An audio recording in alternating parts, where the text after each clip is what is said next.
Hello everyone.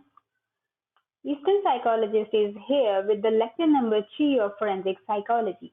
Today we will talk about the conceptual and practical differences between the therapist-patient relationship and the forensic examiner and litigant relationship. इन दोनों relationships में क्या difference है आज हम इसे कुछ conceptual और प्रैक्टिकल डिफरेंसेस के बारे में बात करेंगे लेकिन उससे पहले आप ईस्टर्न साइकोलॉजिस्ट को सब्सक्राइब कर लें. First of all, it is important to note that there are irreconcilable or incompatible conflicts between therapeutic and forensic roles. With increasing frequency, psychologists, psychiatrists, and other mental health professionals are participating as forensic experts in litigation on behalf of their patients. Although therapists' concerns for their patients and for their own employment is understandable, but this practice constitutes engaging in dual role relationships and often leads to bad results for patients, courts, and clinicians. क्योंकि इन दोनों roles में बहुत ज़्यादा conflict हैं, लेकिन अगर psychologist, psychiatrist या दूसरे मेंटल हेल्थ प्रोफेशनल्स अपने पेशेंट के बिहाफ पर मुकदमा लड़ेंगे अपने पेशेंट के लिए, तो ये उनके पेशेंट के लिए या उनके अपने एम्प्लॉयमेंट के लिए समझ में आता है. लेकिन इस तरह की प्रैक्टिस में अगर वो कंटिन्यूस इंगेज रहेंगे, मतलब डुअल रोल प्ले करेंगे इस रिलेशनशिप में, एज अ थेरापिस्ट भी वो वर्क करेंगे और अपना फोरेंसिक रोल भी प्ले करेंगे फॉर द सेम पेशेंट, तो इससे उनके अपने पेशेंट पर, उन कोर्ट पर और उनके अपने क्लिनिक पर बहुत बैड रिजल्ट्स आ सकते हैं. ये किस तरह से हो सकता है, ये हम नेक्स्ट जब प्रिंसिपल्स को डिस्कस करेंगे तो ये बात बिल्कुल क्लियर हो जाएगी. It must be clear that there are two types of experts. First one is treating experts and the second one is forensic or fact experts.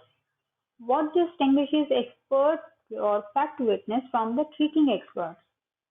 Expert witness कौन है? Have relevant specialized knowledge that may qualify them to provide opinions as well as facts to aid the court in reaching a just conclusion. Expert witness कौन होते हैं? इनके पास एक specialised knowledge होता है जो इनको क्वालिफाई करता है कि वो कोर्ट में अपनी ओपिनियंस प्रोवाइड कर सकें और फैक्ट्स को सामने लेकर आ सकें ताकि कोर्ट को किसी भी नतीजे तक पहुंचने में आसानी हो जाए. Then we talk about the treating experts. Psychologists and psychiatrists who provide patient care can usually qualify to testify as treating experts. In that, they have the specialized knowledge to offer a clinical diagnosis and prognosis. Treating expert कौन होते हैं? ये psychologist होते हैं, psychiatrist होते हैं या mental health practitioners होते हैं जो पेशेंट को बहुत केयरफुली एक डायग्नोज प्रोवाइड करते हैं, उनका प्रोग्नोसिस करते हैं, ट्रीट करते हैं, एवेलुएट करते हैं. उनके पास इन सारी चीज़ों का एक स्पेशलाइज्ड नॉलेज होता है जो इस चीज़ के लिए उनको टेस्टिफाई करते हैं कि वो पेशेंट को ट्रीट कर सकते हैं, तो इनको हम कहते हैं treating experts. However, a role conflict arises when a treating therapist also attempts to testify as a forensic expert, addressing the psychological issues in the case. अब conflict कहाँ पर होता है? जब ट्रीटिंग थेरापिस्ट जो है ये कोशिश करता है कि ये फोरेंसिक एक्सपर्ट की तरह भी काम कर सके और साइको लीगल इश्यूज को केस में डिस्कस करे. जब ये दो काम एक ही एक्सपर्ट करने की कोशिश करता है तो वहां पर कॉन्फ्लिक्ट अराइज होते हैं क्योंकि दोनों के प्रिंसिपल्स काम करने के अलग अलग हैं जिनको हम फर्दर डिस्कस करेंगे. So clinical, ethical and legal concerns arise when the treating expert offers psycholegal assessment.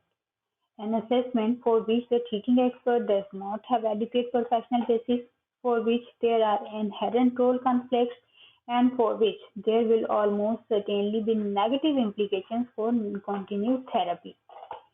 अब ये कॉन्फ्लिक्ट कब अराइज होते हैं? जब ट्रीटिंग एक्सपर्ट ऑफर करता है साइकोलीगल असेसमेंट में, जहाँ पर क्लिनिकल, एथिकल और लीगल कंसर्न्स अराइज हो जाते हैं क्योंकि ट्रीटिंग एक्सपर्ट अब ऑफर कर रहा है कि वो साइकोलीगल असेसमेंट भी करेगा. ये कॉन्फ्लिक्ट क्यों अराइज होंगे? क्योंकि ट्रीटिंग एक्सपर्ट के पास कोई प्रोफेशनल बेसिस नहीं है, उसके पास कोई प्रोफेशनल नॉलेज नहीं है, और उसके पास इनहेरेंट रोल कॉन्फ्लिक्ट है क्योंकि उसकी स्पेशलाइज्ड नॉलेज जो है वो किसी और चीज़ में है, डायग्नोसिस एंड प्रोग्नोसिस में है. और इसके अलावा अगर वो उसी पर्सन के साथ अपनी थेरेपी को कंटिन्यू करने जाता है तो उसके बहुत नेगेटिव इम्पैक्ट्स आते हैं उसके पेशेंट के ऊपर क्योंकि दोनों में हम क्लाइंट से डिफरेंट वे में बात कर रहे होते हैं. तो की वजह से फिर नेगेटिव इम्प्लीमेंटेशन हो जाती है उनकी थेरेपी को कंटिन्यू करने में। When therapists are not typically trained to know that the rules of procedure, rules of evidence, and the standard of proof is different for courtroom testimony than for clinical practice. Therapist को ये नहीं पता होता, उनकी इसमें कोई specialised training नहीं होती, कोई टिपिकल ट्रेनिंग नहीं होती, और इसकी वजह से उनको ये नहीं पता होता कि कोर्ट रूम टेस्टिमनी के प्रोसीजर के रूल्स, एविडेंस प्रोवाइड करने के रूल्स या उनके स्टैंडर्ड क्या है प्रूफ प्रोवाइड करने के, वो किस तरह के हैं, इसके बारे में उनको कोई नॉलेज नहीं होता, वो इसके बारे में ट्रेंड नहीं होते, तो इस वजह से भी ये कॉन्फ्लिक्ट अराइज हो जाते हैं।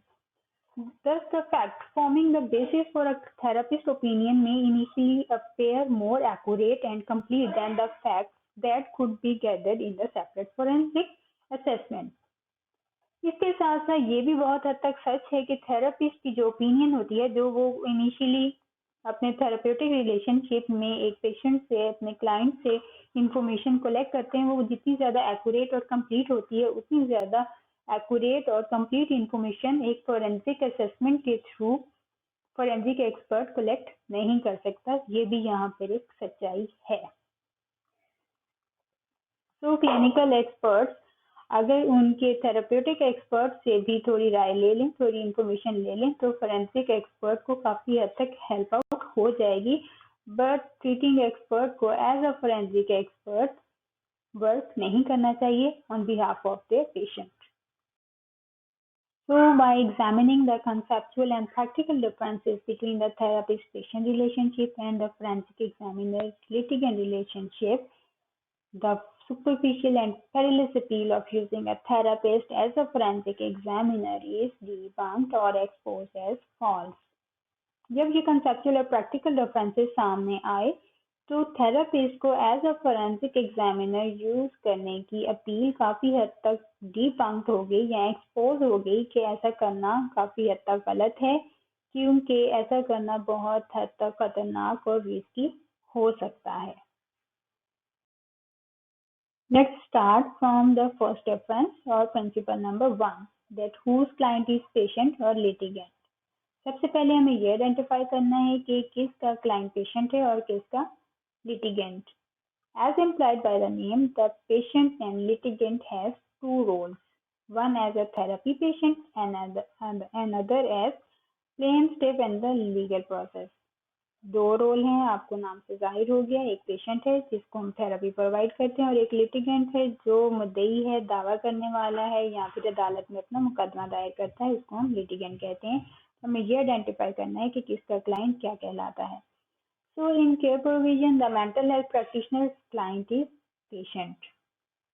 यहाँ पर हमारे साइकोलॉजिस्ट, साइकाट्रिस्ट या जो भी मेंटल हेल्थ प्रैक्टिशनर है, उसके क्लाइंट को हम कहते हैं patient.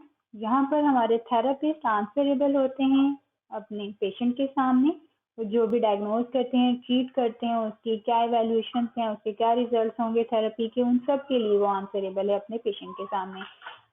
On the other hand, in forensic evaluation, the forensic evaluator's client is attorney or litigant.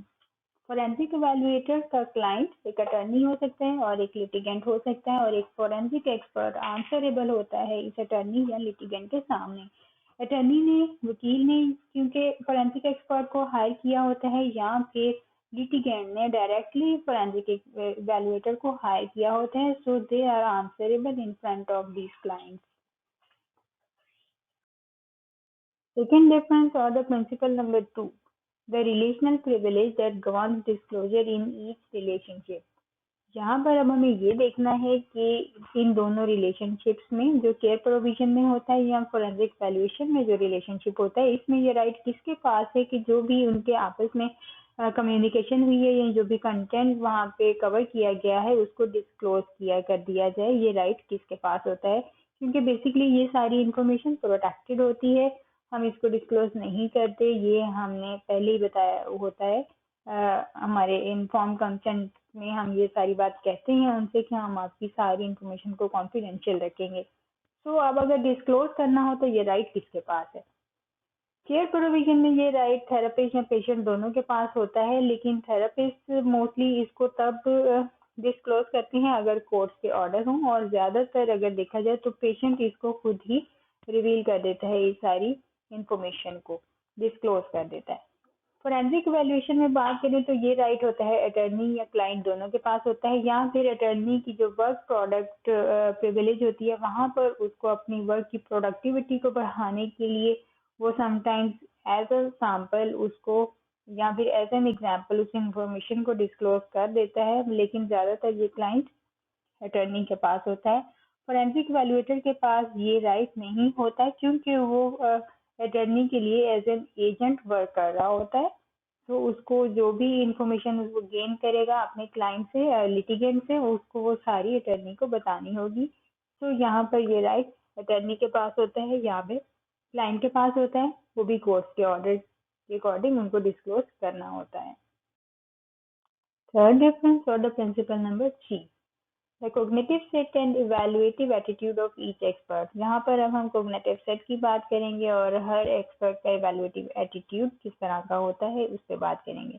तो केयर प्रोविजन में the therapist is the care provider basically and usually very sportive, accepting and empathic. ये इनके cognitive set and evaluative attitude होते हैं अपने patients या client से relevant. और फोरेंसिक इवैल्यूएशन में क्या होता है? The forensic evaluator is an assessor and usually neutral, objective and detached to the forensic issues.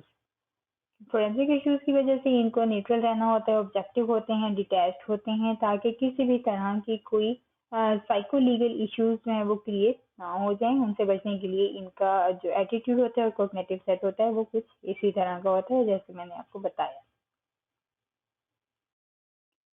Fourth difference or the principle number 4 is about the different areas of competency of each expert. So here to perform the task, a therapist must be competent in the clinical assessment and treatment. They must be familiar with the literature on diagnosis and treatment intervention. Okay. तो care provision का area of competency क्या है? उनको वो सारी techniques पता होनी चाहिए, उनके पास वो सारा लिटरेचर मौजूद होना चाहिए जिसकी बेस पर वो असेस करेंगे, डायग्नोज करेंगे और ट्रीटमेंट इंटरवेंशन को अप्लाई करेंगे पेशेंट की इम्पेयरमेंट को ठीक करने के लिए। ऑन द अदर हैंड अगर हम फोरेंसिक वैल्यूएशन में बात करें, then the forensic valuation techniques relevant to the legal claim. इनके पास ऐसी टेक्निक्स होती हैं जिनको वो लीगली क्लेम कर सकें। Forensic evaluator must be competent in forensic evaluation procedures and psycholegal issues relevant to the case. उस केस से रेलेवेंट जितने भी साइकोलीगल इश्यूज हैं या फिर उसकी वैल्यूएशन का क्या प्रोसीजर है उसको इसके बारे में कॉम्पिटेंट होना पड़ेगा। The forensic evaluator must know the basic law as it relates to the assessment of the particular impairment claimed. जो भी particular impairment claim की गई है उसके बारे में उनको related assessment की techniques पता होनी चाहिए। तो ये इन दोनों experts के areas of competency हैं। Fifth difference or the principle number 5 is about the nature of the hypothesis tested by each expert. So in care provision, diagnostic criteria is used for the purpose of therapy because we have to know that which therapeutic intervention is most likely to be effective. For example, हमारे पास कोई patient आता है, client आता है, and we have to know that which psychotherapy is best for that candidate. Either insight-oriented therapy I should use, or the systematic desensitization, or the psychopharmacological intervention. Which therapy is best for that candidate? तो हम इस तरह से diagnostic criteria के according सबसे पहले तो उसको डायग्नोज करेंगे, असेस करेंगे, देन हम वो ट्रीटमेंट प्लान बनाएंगे। सो हमें एक्सपर्ट होना चाहिए डायग्नोस्टिक क्राइटेरिया में ताकि उसके अकॉर्डिंग हम हाइपोथेसिस सेट करें और फिर हम एक स्पेसिफाइड इंटरवेंशन तक पहुंच सकें कि हमें इस कैंडिडेट पर, इस स्पेसिफिक कैंडिडेट पर कौन सी थेरेपी या इंटरवेंशन अप्लाई करनी है। On the other hand, if we talk about the forensic evaluation or forensic evaluator, then they have to follow the psycholegal criteria for the purpose of legal adjudication.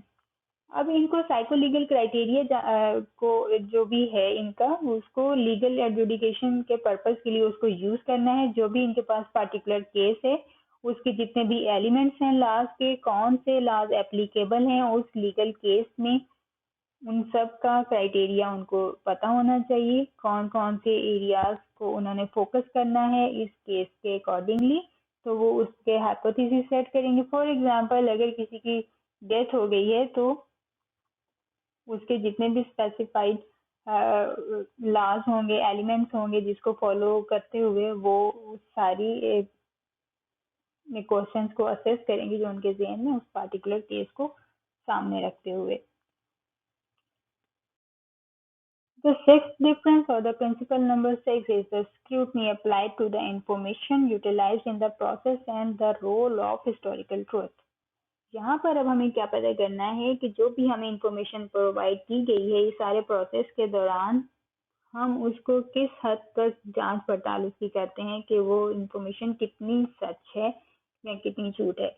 So if we talk about the care provision, then mostly based on the information from person being treated with little scrutiny of that information by the therapist.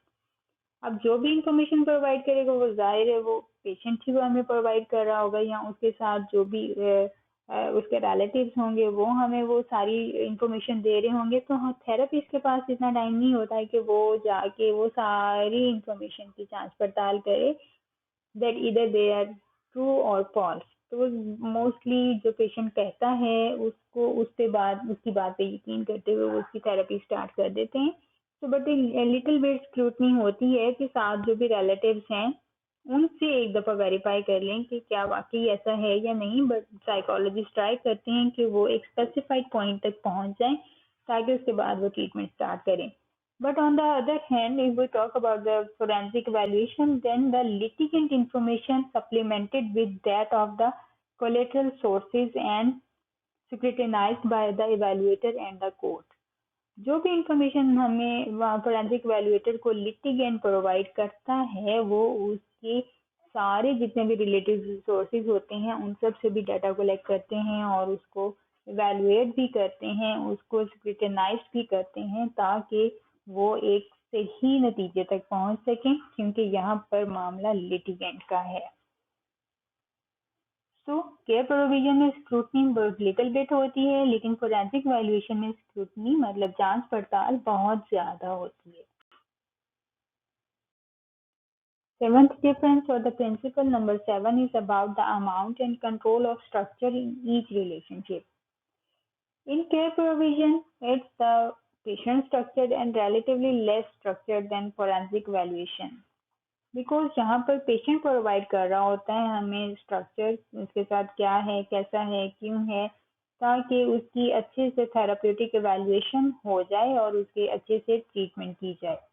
तो यहाँ पर क्या होता है, ideally a patient and a therapist work collaboratively to define the goals of a therapeutic interaction and a time frame within which to realize them. यहाँ पर ये सारा जितना भी स्ट्रक्चर होता है, टाइम फ्रेम होता है और गोल्स होते हैं थेराप्यूटिक इंटरवेंशन के, ये सब पेशेंट और थेरेपिस्ट मिल के आपस में कोलैबोरेटिवली उसको डिसाइड करते हैं कि उनको किस तरह से वर्कआउट करना है, कितने सेशंस होंगे, कितनी थेरेपीज अप्लाई होंगी और कितने अर्से में वो ठीक हो जाएगा, वो मिल के डिसाइड करते हैं। जबकि फोरेंसिक इवैल्यूएशन में ऐसा कुछ नहीं होता। यहाँ पर इवैल्यूएटर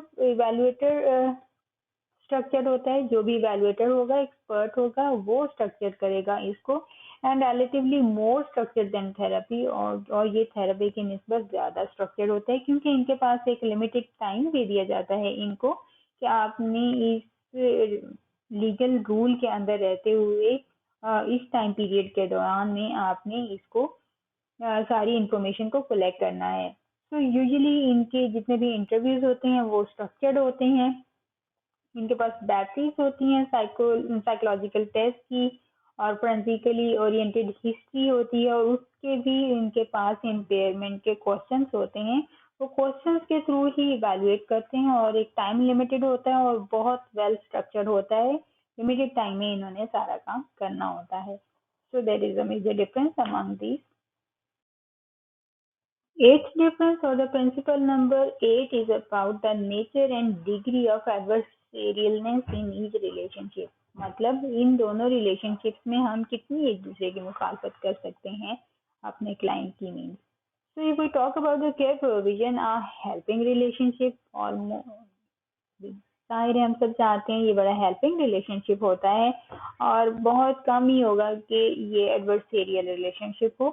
तो ऐसा नहीं होता है क्योंकि हमें उसको हेल्प आउट करना है, ट्रीट करना है, उनको अपने साथ लेके चलना है, हम कोलैबोरेटिवली हम हर चीज़ डिसाइड कर रहे हैं, तो यहाँ पर हमारा रिलेशनशिप बड़ा हेल्पिंग होता है। हम अपने क्लाइंट या पेशेंट के साथ मुखालफत नहीं करते, उनकी किसी बात से इनकार नहीं करते, मतलब बहस मुबाहिसे में नहीं पड़ते। जबकि फोरेंसिक इवैल्यूएशन में क्या होता है, एन इवैल्यूएटिव रिलेशनशिप, ये एक इवैल्यूएटिव रिलेशनशिप होता है, हमने चीज़ें इवैल्यूएट करनी होती हैं और फ्रीक्वेंटली एडवर्सेरियल होता है। हम जो भी बात सामने वाला पर्सन कर रहा होता है, क्लाइंट कर रहा होता है, हम उसकी थोड़ी मुखालफत कर लेते हैं, नहीं ऐसा नहीं हो सकता, तुमने ऐसा किया है इस वजह से ऐसा हुआ होगा। तो फोरेंसिक वैल्यूएशन में हम इस तरह के एडवर्सेरियल क्वेश्चंस हम फ्रीक्वेंटली पूछते हैं, जबकि केयर प्रोविजन में ऐसा बहुत कम होता है या ना होने के बराबर होता है।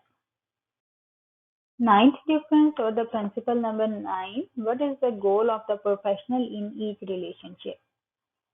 In the care provision, the therapist attempts to benefit the patient by working within the therapeutic relationship. Therapeutic relationship के अंदर रहते रहते ये केयर प्रोविजन में एक प्रोफेशनल का गोल क्या होता है कि उसको उसने पेशेंट को बेनिफिट प्रोवाइड करना है, उसको अच्छे से असेस करना है, डायग्नोज करना है, उसकी ट्रीटमेंट करनी है, लेकिन थेरेप्यूटिक रिलेशनशिप के अंदर रहते रहते उसको ये सारा काम करना है।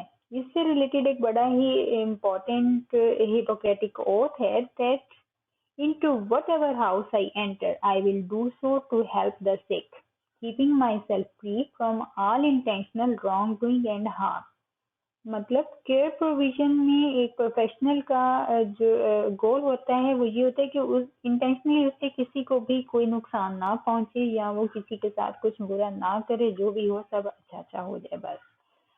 जबकि फोरेंसिक इवैल्यूएशन में क्या होता है प्रोफेशनल का गोल, evaluator advocates for the result and implications of the evaluation for the benefits of the court.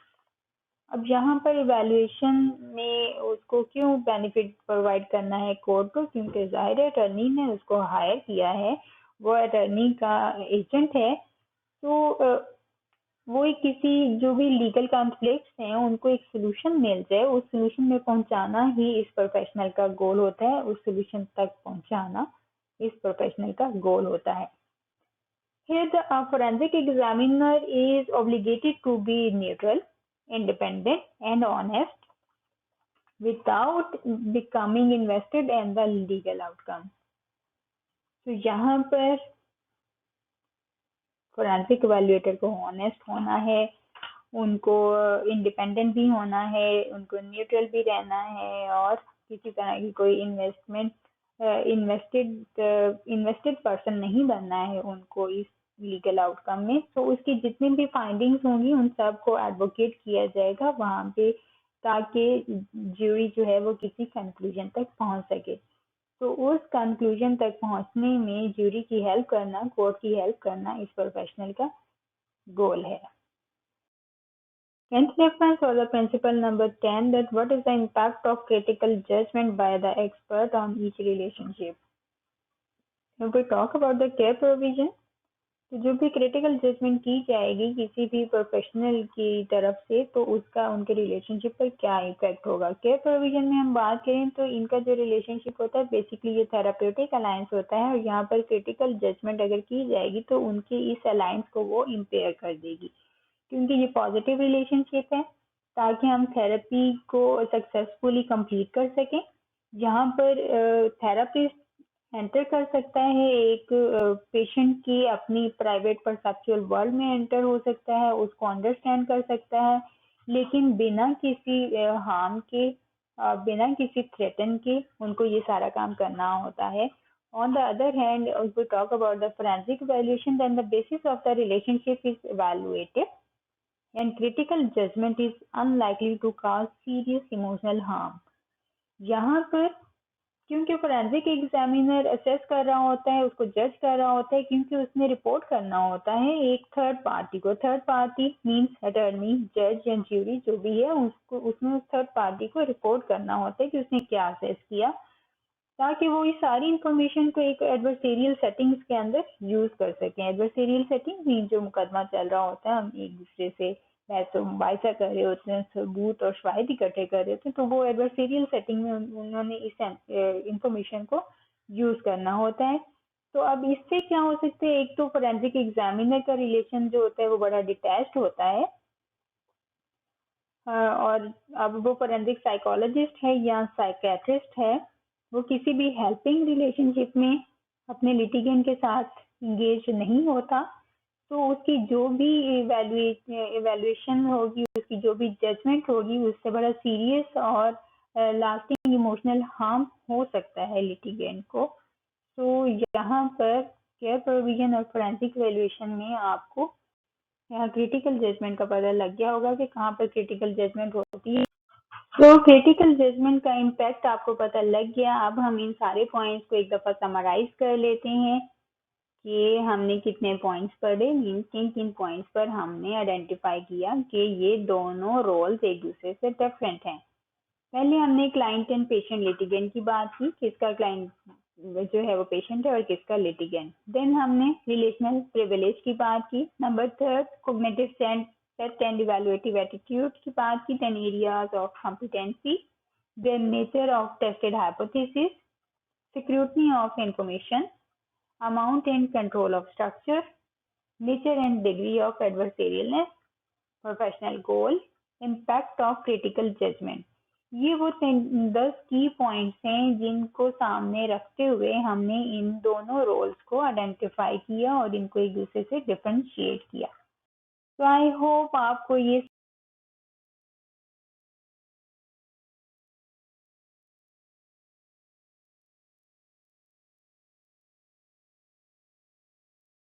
सारी वीडियोज और लेक्चर बहुत इंफॉर्मेटिव लगा होगा, आपको सारी बातें अच्छे से समझ आ गई होंगी। So next we will learn that how to attempt the question of this kind. तो तब तक के लिए अल्लाह हाफिज। लेकिन जाने से पहले अगर आपने चैनल को सब्सक्राइब नहीं किया तो सब्सक्राइब कर दें, बेल आइकन के बटन को प्रेस कर दें ताकि मेरी आने वाली हर नई वीडियो आप तक सबसे पहले पहुंचे। अल्लाह हाफिज।